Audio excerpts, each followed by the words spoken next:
Здравствуйте, меня зовут Игорь Николаевич. Речь пойдет о дымогенераторах для холодного копчения. Какие они бывают, какие лучше и какие вообще непригодны для копчения. Детально рассмотрим, что нам предлагают в интернете, проанализируем, сделаем выводы. В интернете предложений очень много, разнообразных, казалось бы. На самом деле существует три основных типа дымогенераторов. Это дымогенератор с нижней эжекцией, с верхней эжекцией и с внешней эжекцией. Дымогенератор с нижней эжекцией выглядит примерно так. Это вертикально расположенный отрезок трубы, закрытый снизу. В полость трубы засыпается щепа. В нижней части отверстие для поджига щепы и подачи воздуха в зону тления. Зона тления расположена в нижней части. Здесь же расположен эжектор. На вход эжектора подается воздух. Воздух, проходя через эжектор, увлекает за собой дым из зоны тления. Дым и воздух в эжекторе смешиваются, и на выходе образуется поток дымовоздушной смеси. Дымовоздушная смесь из дымогенератора поступает непосредственно в коптильную камеру, где и происходит копчение продукта. Для подачи воздуха в подобных дымогенераторах применяют обычно недорогой маломощный аквариумный компрессор сомнительного качества китайского производства. Питается такой компрессор от сети 220 вольт, и это уже недостаток. 220 вольт – это небезопасное напряжение, и кроме того к сети надо подключиться. На большом удалении от дома подключаться не к чему.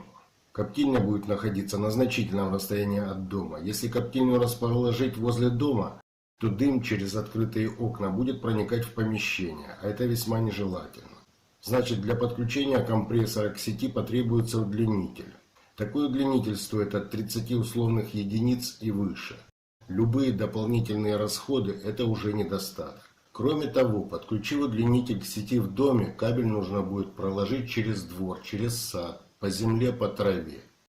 Кабель постоянно будет находиться под воздействием инфракрасного и ультрафиолетового солнечного излучения, перепадов температур в дневное и ночное время. Кабель будет лежать в траве, под дождем, в утренней и вечерней росе. Эти факторы деструктивно влияют на изоляцию кабеля.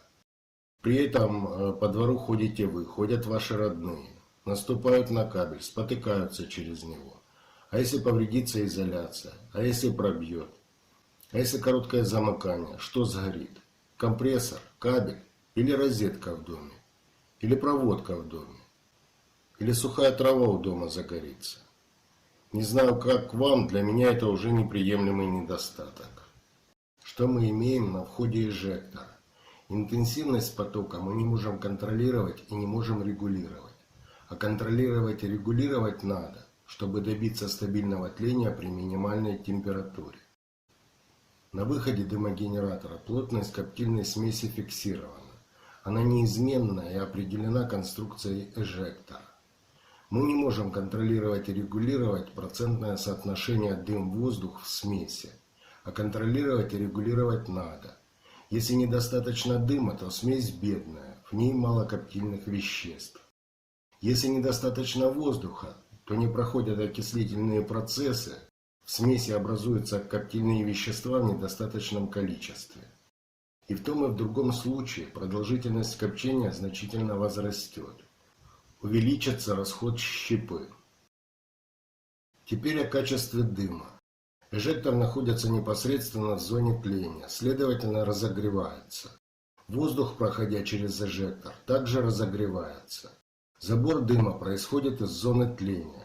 Температура дыма близка к температуре тления щепы.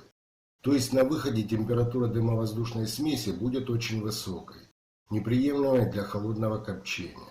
Было бы наивно ожидать, что смесь будет холодной на расстоянии 20-25 см от зоны тления. Какой бы качественной ни была щепа, при тлении образуется большое количество аморфных углеродов, то есть сажи, золы древесного угля. Аморфные углероды содержат широкий спектр ПАУ, полиароматических углеводородов, то есть канцерогенов, в том числе бензопирен. И вот такая грязная дымовоздушная смесь поступает в коптильную камеру, конденсируется на коптимом продукте, Вместо золотистого продукт приобретает темный до черного цвет, неприятный запах и неприятный вкус. Пауз поверхности продукта диффузирует и накапливается в продукте. Продукт становится не просто несъедобным, но и опасным для здоровья. А можно ли повысить качество дыма? Нельзя. На выходе из эжектора ничего сделать с дымом уже нельзя. Не удастся его ни охладить, ни очистить. Это связано с особенностью работы эжектора. Малейшее сопротивление току дымовоздушной смеси на выходе эжектора приведет к тому, что эжектор просто перестанет работать. То есть на выходе эжектора уже не удастся поставить какую-то систему охлаждения или клининг-систему. Итак, дымогенератор с нижней эжекцией имеет ряд недостатков. Это недостатки, связанные с электропитанием дымогенератора. Это полная бесконтрольность и неуправляемость процессом дымообразования. Это высокая температура и загрязненность коптильной смеси. И отсутствие возможности повысить качество дыма. Вывод. Дымогенератор с нижней эжекцией непригоден для копчения. Дымогенератор с верхней эжекцией выглядит так. Принципиально он ничем не отличается от дымогенератора с нижней эжекцией. Единственное конструктивное отличие в том, что эжектор находится не в нижней части дымогенератора, а в верхней. Если принципиальных отличий нет, то и недостатки остаются те же. А именно, питание от сети 220 вольт, необходимость приобретения удлинителя, прокладка кабеля и подключение к сети в доме. Полная бесконтрольность и неуправляемость потоком дымовоздушной смеси. Полная бесконтрольность и неуправляемость концентрацией дымовоздушной смеси. Что с температурой? Производитель заявляет, что дым, проходя из зоны тления в зону эжекции, охлаждается на щепе. Да, действительно, первые несколько минут дымовоздушная смесь будет холодной. Но у щепы есть определенная теплоемкость. Щепа, разогревшись, перестанет забирать тепло у дыма. Второй закон термодинамики никто не отменял. А значит, дым будет все-таки горячим. Но справедливости ради надо сказать, что дымовоздушная смесь будет несколько прохладнее, чем в первом случае. Дым, проходя в дымогенераторе, будет отдавать часть тепла на корпус. И второй момент. Эжектор будет разогрет не настолько сильно, как в первом случае. А значит, воздух разогреется в меньшей мере. Температура дымовоздушной смеси будет ниже, чем в случае с нижней эжекцией, но значительно выше предельно допустимой для холодного копчения. Что с загрязненностью дыма? Первые минуты, пока будет образовываться конденсат на щепе, какая-то часть аморфных углеродов осядет на щепе. Дым будет несколько чище, чем в первом случае. Но с прогревом щепы конденсат образовываться не будет. И дым все так же будет содержать большое количество золы, сажи, угольной пыли. Дым будет загрязнен. То есть проблемы не решены. Остались те же, что и в дымогенераторе с нижней эжекцией. Теперь дым, проходя через щепу, нагревает ее. На щепе оседает конденсат. Щепа пропаривается, набухает, увеличивается в объеме и зависает в трубе. В зоне тления щепа выгорает, а новая порция уже не поступает. Дымообразование прекращается, а это уже критический недостаток. Вряд ли вы будете проталкивать щепу каждые 15 минут в зону тления на протяжении нескольких суток копчения. Есть еще проблема с верхней эжекцией. Дым в коптильную камеру будет подаваться где-то в средней части камеры. А это значит, в нижней и верхней частях камеры интенсивность движения и обогащенность дыма будут разные. Продукты в такой камере будут коптиться неравномерно. В верхней части более интенсивно, в нижней менее. Недостаток в принципе устраним. Можно поднять коптильную камеру до уровня выхода эжектора. В этом случае надо будет что-то мастить под коптильной камерой, ставить ее на какие-то ножки. Это тоже недостаток. Вероятно, возникнут трудности с загрузкой и извлечением продукта из камеры. Дымогенератор с верхней эжекцией принципиально не отличается от дымогенератора с нижней эжекцией, а значит и недостатки все те же. Питание, подключение, полная бесконтрольность и неуправляемость процессом дымообразования. Горячий и грязный дым, отсутствие возможности повысить качество дыма. Конструктивные изменения, а именно перенос эжектора из зоны тления в верхнюю часть дымогенератора, проблем не решает. Более того, обнаружены еще два недостатка, один из которых критичен. Это зависание щепы. Вывод однозначен: дымогенератор с верхней эжекцией непригоден для копчения. И вообще его работоспособность под вопросом. И, наконец, дымогенератор с внешней эжекцией. Выглядит он примерно так.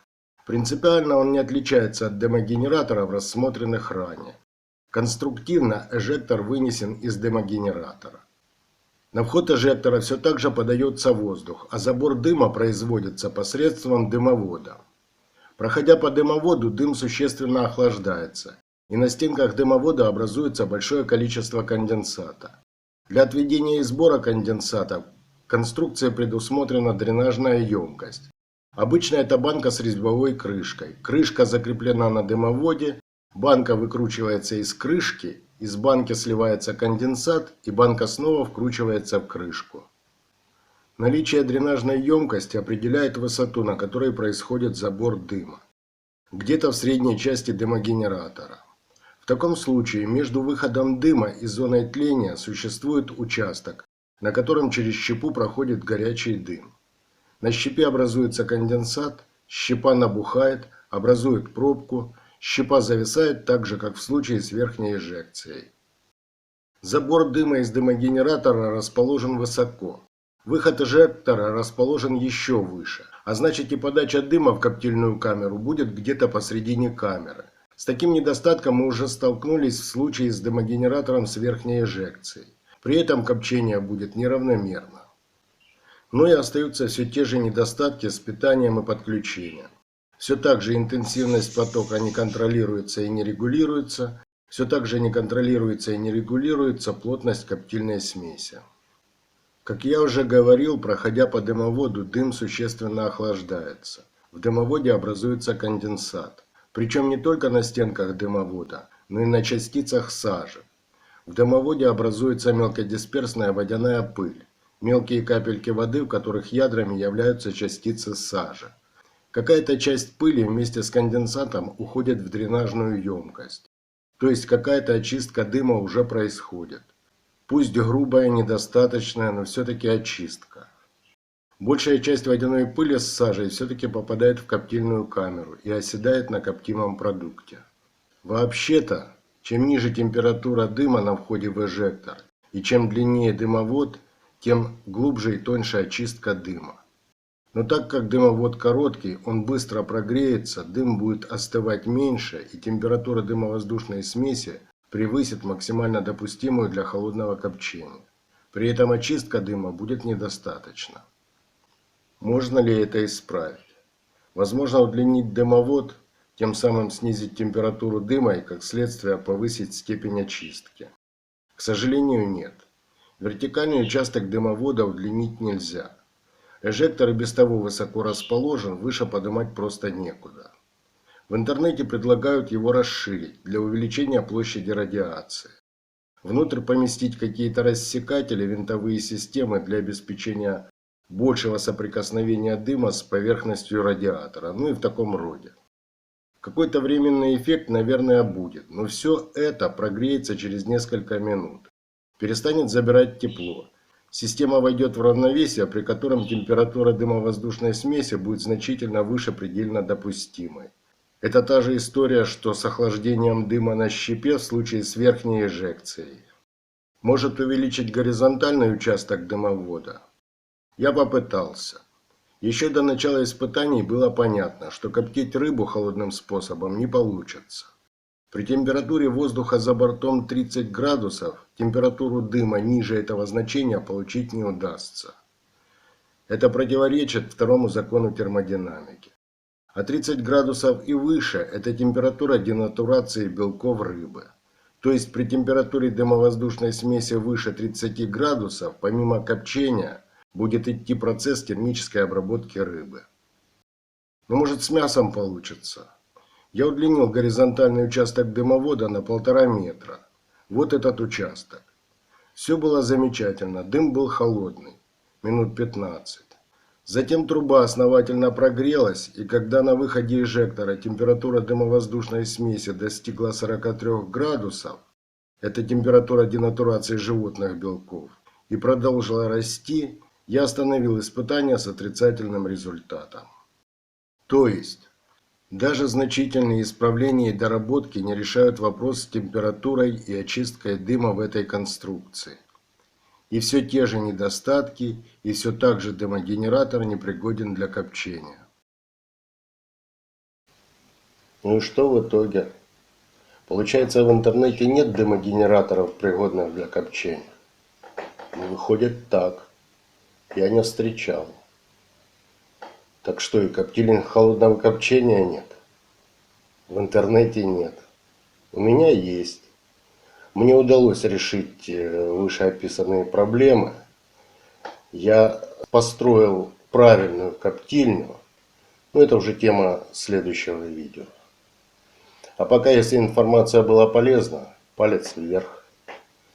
Если ни о чем, палец вниз. Если интересна моя коптильня, подписывайтесь, жмите на звоночек.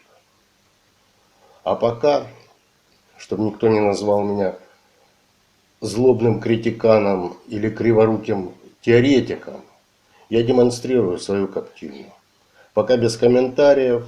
Смотрим.